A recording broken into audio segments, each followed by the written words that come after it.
reuniu várias vezes e o próprio prefeito achou melhor a retirada do projeto e deixar só o salário mínimo. O que aconteceu aqui na Câmara foi isso.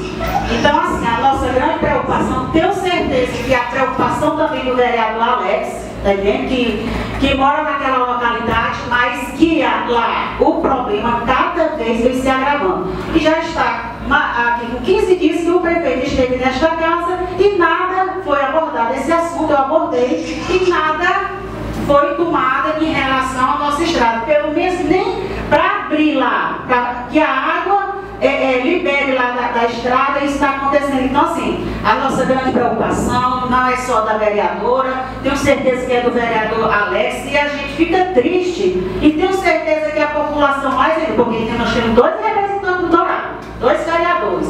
Infelizmente, o carro do Dourado, mais uma vez eu deixei registrado, não está na localidade. E não é por falta de frota de carro não, minha gente, porque eu estou com o relatório aqui, que a atual gestão recebeu e está aqui.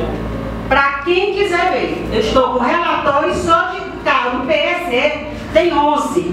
Então, eu acho mais do que justo, é uma localidade distante de um distrito, a estrada péssima qualidade, tem uma pessoa doente, ou o vereador traz, ou a pessoa aluga um carro, a maioria das pessoas são pessoas carentes, não é toda hora que a pessoa tem condição de estar alugando um carro para vir para o hospital.